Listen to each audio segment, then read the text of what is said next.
Constellations are a part of the night sky, where a group of bright, visible stars make up an imaginary figure or pattern. The word came from late Latin constellatio, meaning set of stars. Constellations are a result of pareidolia, a visual phenomenon of perceiving a meaning to random and ambiguous patterns. Examples of pareidolia are cloud formations, the Among Us, tree trunks, and random objects. The human brain is wired to spot patterns in nature for survival. Thus, there is a universal tendency for humans to interpret the sky as a vital role in understanding the world, such as incorporating constellations to weaving stories in mythology and beliefs in explaining their reality. The Babylonians have the star catalogue Mulapin, which mentions constellations such as Mulshugi, Mulmashtabbagalgal, and Mulshukhurmish. The Egyptians have constellations such as Mizkhetyu, Wea, and Seret. The Greeks have the Boötis, Orion, and Ursa Major. The Chinese have the 28 mansions, such as the Encampment, Girl, Bond, and Legs. The Aztecs have the Mamalhuatzli, Tianquistli, Citlalcolotl, and Xoniquili. Humans around the globe have taken notice of the celestial cycle of the sun, moon, planets, and the stars that has taken place for a year. Thus, this system has helped regulate activities done by humans on seasonal subsistence and/or sociopolitical hierarchies. The position of constellations in the evening, the zenith, horizon, and meridian, has determined the stages of agriculture, from choosing the land for farming to planting crops to the first rainfall. The position of constellations has also helped people in navigating the plane. In a specific route, people memorize the constellations along the horizon and switching from the ones at the zenith, as well as the route's pattern of constellations that pass over an island. The stars are also perceived as something immensely related towards the lives of humans. The position of stars in the sky identified annual seasons, thus is a timekeeping tool for rituals, festivals, and worship. The stars are also seen as signs and omens, specifically from the gods and higher beings. Constellations and celestial phenomena have been the cause of several monarchic usurpations, intersocietal warfare, insurrections and executions, and fear for drought, famine, and pestilence. All of these information is a fruit of tireless research of individuals and groups under the humanities field. This specific field is also known as cultural astronomy, where it studies the perception of humans on astronomical phenomena. It uses artifacts, architecture, landscapes, written historical accounts, and modern practices as sources of important data. This field flourished in the 1980s as a collaboration among researchers and scholars of the social sciences and the natural sciences in developing a common goal and methodology, though the field is under scrutiny as there is a fear of being sensationalized and a base for uncritical speculation, since archaeology and astronomy has a popular appeal towards common people. These sensationalistic accounts are widely available and tends to obscure serious scholarship in the field. The Philippine archipelago, though unfortunately more inferior from its more well-known counterparts, is rich with all sorts of creative imagination on celestial patterns. In this video, we will discuss the constellations harnessed by Filipinos for centuries, mostly on the use of agriculture and timekeeping. We will also take note on the two most widespread constellations, as well as the widespread agricultural practice of slash and burn farming in the Philippine archipelago. Let's get into it. Balatik is one of the two most widespread constellations across the Philippine archipelago. This constellation is mostly comprised by three remarkable stars, Alnitak, Alnilam, and Mintaka. Other cultures sometimes include surrounding bright stars such as Betelgeuse, Rigel, Bellatrix, and Saif. The most common depiction of the Balatik is a ballista that is stuck to the ground as a hunting tool. According to Scott, for the Visayans, it is made of two pieces of wood submerged underground in a form of an X. The arrow is released when an animal pulls on the tripwire. This is not the case for some cultures. Tayabas Tagalog thought of it as a troll with a blade attached to it, or just simply a group of stars. The Tiruray people thought of it as a retar, the killer of the wild pig, the belt as its body, Betelgeuse as the right hand, Rigel as the left hand, and the sword as a machete with its scabbard. His name means neatly arranged, as the Orion's belt is arranged in a straight line. The Bukidnon people thought of it as Magbangal the hunter. The Igorot people thought of it as a gaganayan, a reference for farming. The Ilocanos thought of it as a gaganayan, or a warping frame. Scott associated the Balatik's bow as Betelgeuse, Rigel, Bellatrix, and Zaif, the arrow as the belt, and the string as a sword. According to Cole and Ambrosio, the Bajau, Hamamapun, Ifugao, and Palawan people thought the arrow as the belt and the bow as a sword. Here are the names of the Balatik in other cultures: Atlumaria of the Kapampangan, Balatik of the Magahatblaan, Balatik of the Bagobo, Tagalog, Maguindanao, Bicol, and Antique, Bayatik of the Mandaya, Balbalais of the Mayawyao Ifugao, Patik of the Hamamapun and Sama, Belatik of the Manobo, Binabais of the Kankanae, Pinawagan Magsasawot of the Palawan, Bodais Farais of the Ginaang Bontok, Kaganayan of the Ilocano and Igorot, Kindaw Balatik of the Subanen, Lubang of the Picolanos, Magbangal of the Bukidnon, Mabangal of the Maranao, Seretar of the Tiruray, Tatlong Maria of the Tagalog, and Tris Maria of the Ibatan. Moroporo is the other of the two most widespread constellations across the Philippine archipelago. This time, the asterism is comprised of several bright stars, namely Alcyon, Atlas, Electra, Maya, Merope, Taygeta, Pleione, Kilaino, Asterope, and Serope II. Unlike the Balatik, the Moroporo doesn't have a single depiction across cultures in the archipelago. For Noceda and Sanlucar, the Moroporo might be a type of plant, but Encarnacion specifies it as a part of the Malvaceae family. For Scott, the Moroporo are boiling lights, or a flock of birds, while for the Palawan people, the Manapuro is a pile of sweet potato. The Christianized Tagalogs thought of it as 7 small goats. The Tayabas Tagalog call it Mapulon, while the Laguna Tagalog call it Mapulong. For Manuel, the Tayabas Tagalogs have visualized the Pleiades as either 1. A hinuso, or a gamefowl scales, in which it is a scale surrounded by 6 more scales. 2. A star surrounded by more stars. Or 3. A correct entanglement of a thread or cord. The Bukidnons thought the Molopolo as the hill where Magbangal hunts. The Tedurays thought of it as a kufu-kufu as the flies that gather at the carcass of the jaw of a wild pig that was killed by Seretar, the celestial hunter. The Hamamapuns thought of the Mopo as the pig that has died from the batik. Here are the names of the Moroporo in other cultures. Kindaugubian of the Subanen, Katanidin of the Kasiguran and Palananagta, Kufu-Kufu of the Teduray, Langaw of the Maguindanao, Madakal of the Maranao, Mamalu of the Ifugao, Manapur of the Palawan, Mapolon, Rosario, and Supot ni Judas of the Tagalog, Marapuro of Western Samar, Maroprop of the Ilocano, Molopolo of the Visayans, Bukidnon and Hiligaynon, Mopo of the Hamamapun, Moroporo of the Bicolano, Mulupulo of the Aruman and Manobo, Mupo of the Sama, Murupuro of the Antique and the Tagbanwa, Penikapan of the Manobo, Poyo-Poyo of the Mandaya, Salibubo of the Kankanae, Salifuto of the Ginaang Bontok, and Sanapon of the Ibaloy. The Balatik and Moroporo are notable as these stars are both an eye-catcher, the Balatik being arranged in a line and its 3 stars are all second magnitude stars, and Moroporo being an open cluster of stars. The Balatik and Moroporo are also well known due to its strategic location, being seen across the archipelago in a bright night sky from October to May, from southeast to the zenith to the northwest. The appearance of these two groups of stars coincide with the simultaneous practice of the cycle of slash and burn farming. Like other cultures around the globe, Filipinos have used a tad more handful of constellations other than Balatik and Moroporo for specific lifestyle occasions. Due to the human person's ingenuity, these constellations are utilized on things needed with respect to timekeeping and location marking. For the Tagalogs, they have Tala, Makapanis, Kamaling, Tanglaw Daga, Maykarang, Hampil, Bulansagwan, Balais, Bituing May Sumbol, and dinaraanan ng daong ni Apong Noe.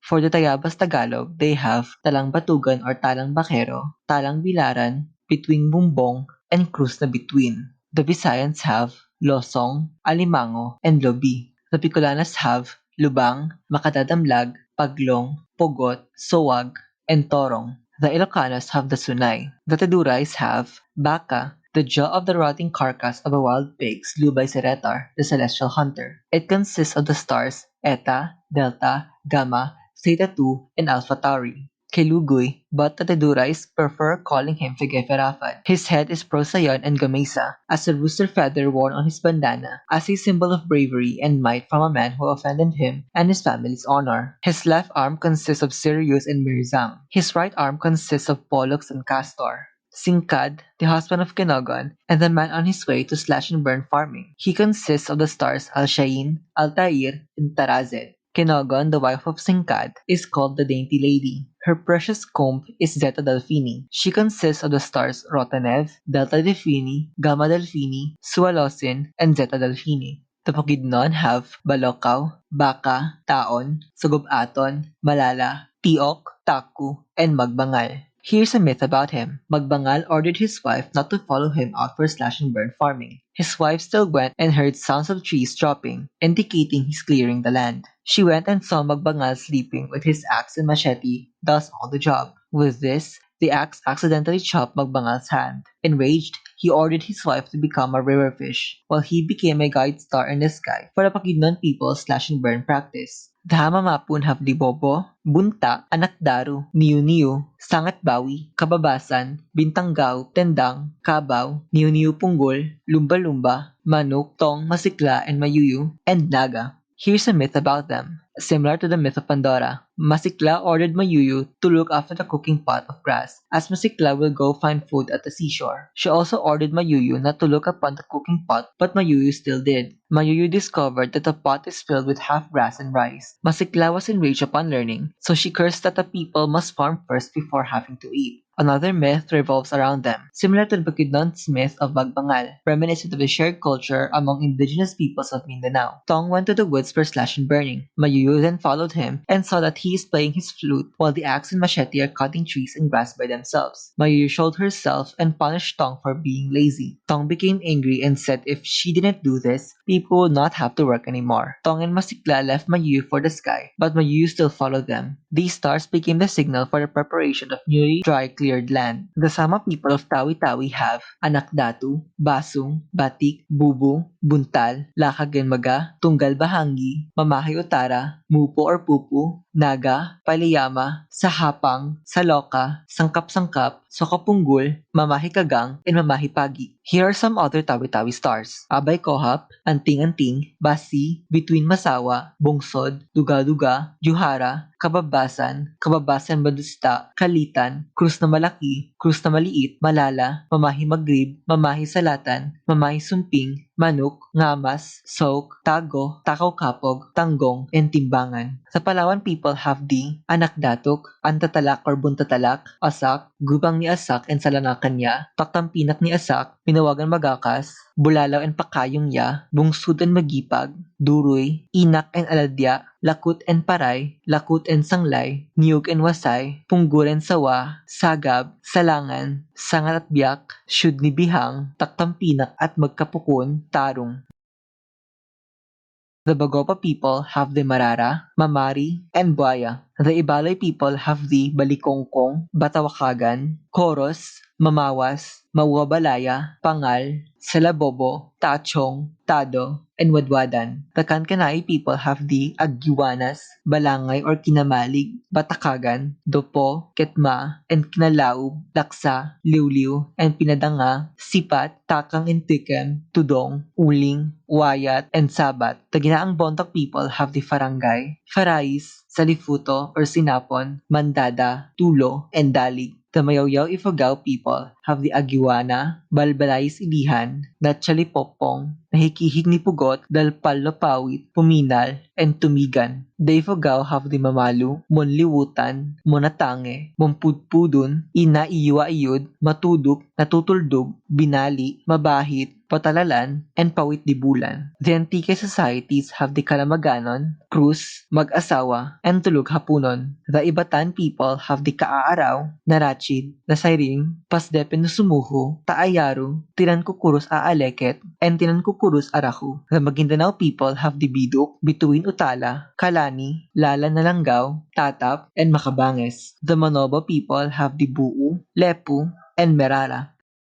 The Maranao people have the Anak Okarani, Laya, Manok, Dalumampaw, Makabanges, Dioang, Lepo, and Maboo. The Sabanan people have the Balansaan, Gandaw Glay, Gandaw Glibun, Gandaw Parang, Gandaw Selang, and Gandaw Kulan. The Mandaya people have the Poyo Poyo, Sabak, and Bayatik. The Kulaman people have the Layag and Balangay. The Taga-Kaolo people have the Layag and Bangay. These constellations are used by different Philippine cultures in a variety of ways, from farming to ritual ceremonies. Remember that these techniques are not made spontaneously, but a continuous practice of trial and error in finding correct methods in every celestial cycle. The primary method of farming in the archipelago, slash and burn farming, is being noted with the annual cycle of the celestial sphere, as well as the observation on migrating birds, blooming of flowers, and plant fruiting. The consensus of this practice in the Philippines is that, first, the landmark and ritual blessing occurs during November to December. Second, cutting of trees, shrubs, and grass occurs during December to February. Third, land drying occurs during February to April. While fourth, burning of dried trees and plants start from March to April. Fifth,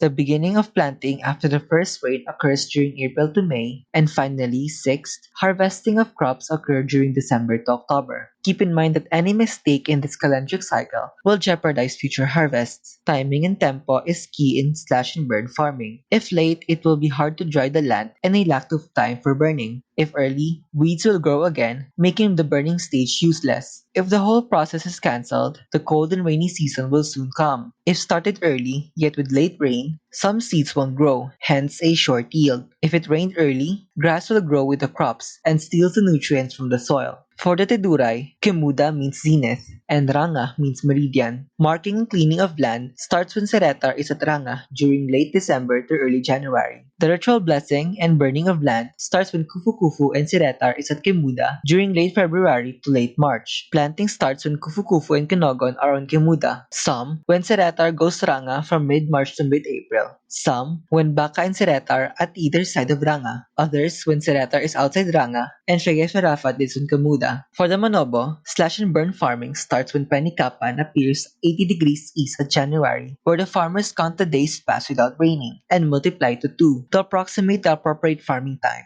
The farming season is being counted when Balatik is at 80 degrees east at dusk at early February. Farming must be done when the Balatik is either at the zenith or west past zenith. It is also a good time for farming when Givang rises at the east at night of March. The approximated time for burning is subtracting 2 days since Penikapan appeared with no succeeding rain. This is equal to the rising of Merara during late March to early April. Other accounts state that the approximated time calculation for farming is same as for burning, based on Lepu at late April and Buu from late May to early June. It is good to farm when both asterisms rise and set at the horizon. The Bagopas start the farming cycle when Merara is on the sky at early April when it is commonly cloudy, synonymous with the belief that Merara is hiding his handicapped self behind the clouds. The farmers can still farm when Mamari appears on the sky, or Buaya appears on late June. From May to June, people can start to farm, while from November to December is the harvest season. The Bukidnon people start the cycle when Moroporo rises at 45 degrees east. Cleaning of dry land starts when Magbangal is at 45 degrees. Burning of dry land starts when Magbangal is at the west zenith. Planting starts a few days after that. There is also another technique where farmers wait until Taon is at 45 degrees before cleaning the land. Burning starts when Taon is at 95 degrees past zenith or Tiok at 55 degrees. Farming must start before rain falls. For the Sama, the start of land cleaning is when Batik is at 30 degrees from nights of December to January. Burning land starts when Batik is at 75 degrees from February to March. If Batik is at past zenith, it will be hard to farm since several animals will eat the planted seeds. The Mandaya people start cleaning the land when Poyo Poyo appears at the west during November. The start of farming is when Poyo Poyo is at zenith and the appearance of the Sabak star at early December. The last warning for the start of planting is when Bayatik appears. For the Magahat people, the start of the planting cycle is when Balatik appears. Burning of land starts at April. The start of planting is when the Balatik is at west. Then raining starts at late April to early May. The Blaan people starts planting at the appearance of the Balatik. Lastly, for the Tagbanma people, the start of the planting cycle is when Moroporo is at west.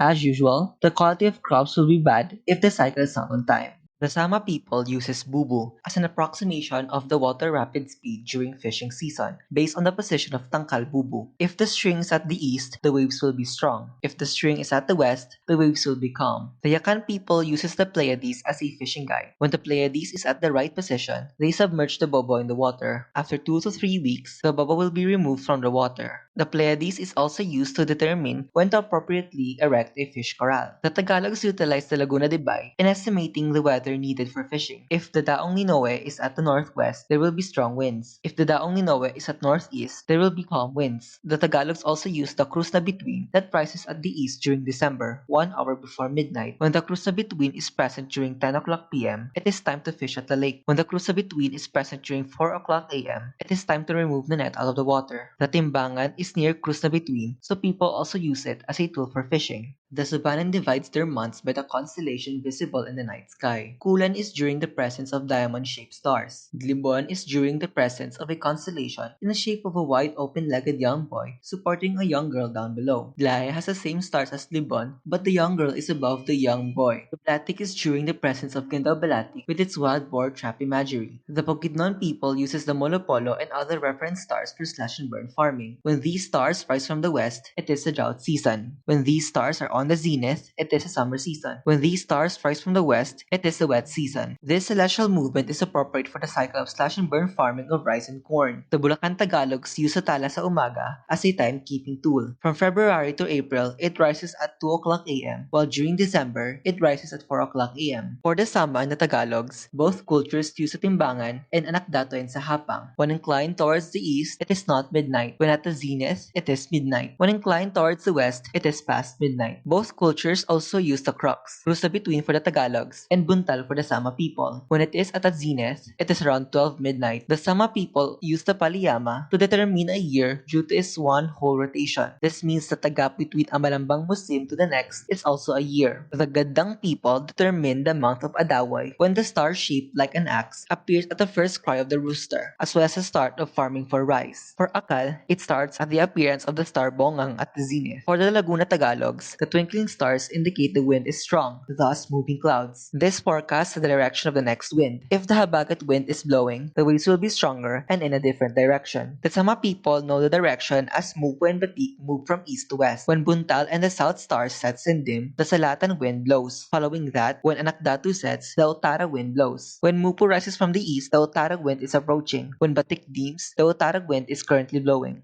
The Hamamapon uses the Niu-Niu as a guide to the wind. If one buku is showing, the Timolaut wind is blowing. If the roots are present, bad weather is coming. From the months of June to July, the Visayans use the Padaloman, which is based on a Chinese compass that is used for the wind and stars at night. In determining the location of islands, Visayans utilize cloud formations and land connections, sea current, movement of fishes and sea creatures, and especially stars. The Sama and Hamamapon use the Polaris to determine the direction as it is a fixed start of the north. Using the Polaris from Tawi-Tawi, heading northeast leads to Cotabato and Zamboanga. Heading southeast leads to Celebes. Heading southwest leads to Balikpapan, Indonesia. Heading west leads to Sabah, Malaysia. Voyagers also use Buntal to venture from Mapon to Bangao and other Tawi-Tawi islands. From Mapon to Bungao, maintain a dangkal from Buntal positioned to the left of Munda. If Buntal distances away more than a dangkal from the left of the Munda, the destination will be Languyan. If the Buntal distances away more than a dangkal from the right of the Munda, the destination will be Sibutu. The Kankanais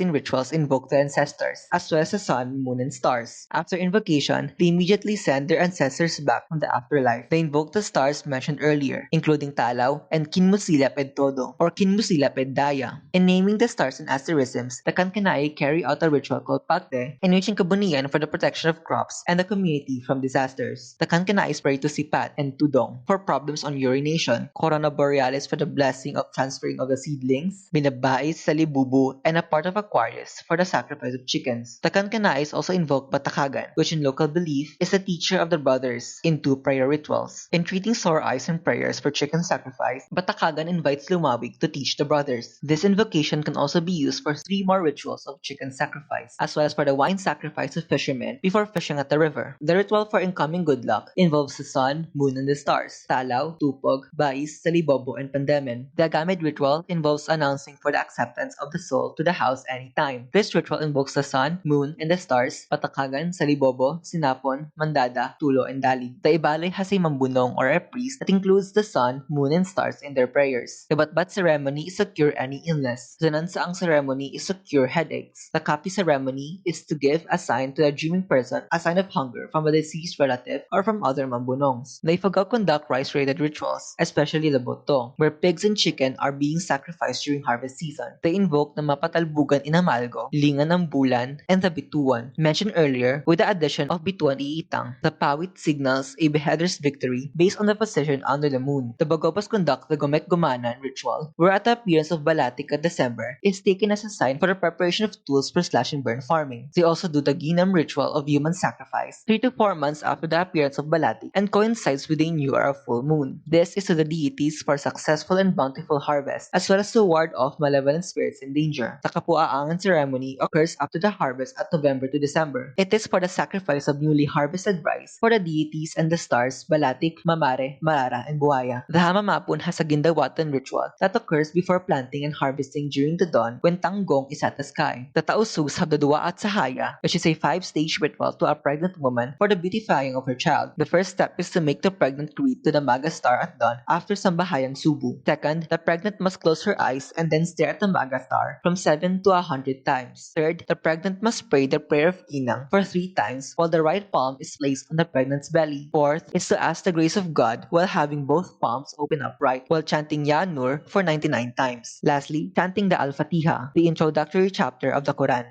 Hi everyone, salingogon here. This has to be the longest, kinda research intensive, and complicated video that I have made yet. My brain is already a mush trying to understand and summarize for y'all because I love you. At first, I thought this is gonna be complicated as fuck. Like, I already anticipated different terminologies used by various indigenous societies, but the information presented is actually pretty easy to learn and understand. Luckily, though I live at the northern part of Metro Manila, I expected the night sky would be hella hazy and polluted. But the sky in our neighborhood is perfectly clear. As such, I can at least see the first to third magnitude stars. Maybe it's because there's a lot of trees in this place. Though I sometimes cannot see the stars due to being cloudy or being anticipated to rain. With these, I have been doing stargazing recently and have been identified some night and dawn constellations. You know, the IU constellations. Ugh, I wish there was Felis Major and Felis Minor constellations. Yes, I'm stargazing to also relieve depression. Anyway, like I said before, Philippine humanistic research fucking sucks. Most of the information in this video is from Ambrosio's book, Balatik. I have several issues with this book, such as the information written here must be taken with a grain of salt. And I just don't like the writing style of the book. You know, the incoherent thoughts scattered throughout. You know, I literally had to go to the National Library of the Philippines just to borrow a copy. The copies on the internet are already sold out. And as if I'm gonna spend money on this. And by the way, there are also 3 versions of this study. First, the short downloadable 28-page PDF. 2, the actual whole thesis. And third, the sanitized book version. For me, it's okay for some sentences to be revised. However, I cannot accept omitting whole ideas, as well as the spelling of different cultural terms like the Palawan A umlaut, the Nipugot to Nipngot, and the terms that are separated but are actually one single term. You know, this book is a mess to be honest. To redeem the incompetency of the academe, I would love to see an experimental archaeology study of the applications of constellations on the Philippine context, like slash and burn farming using the constellations and other factors, or voyaging to sea using the night sky. Due to urbanism and the hustle and bustle work culture, people have no time to unwind and relax while appreciating the beautiful starry sky that is always present around them. As such, please, I beg y'all, don't make this as the new fucking baybayin where y'all go batshit crazy on the whole nationalism spiel bullshit. If you want to learn, learn with objectivity and utmost seriousness because as I said earlier, this academic field is vulnerable to false information and normie biases. So please, don't ever attempt. Ugh, I'm so tired. Let's do our best to make the world a beautiful place, I guess. Salingogon, out.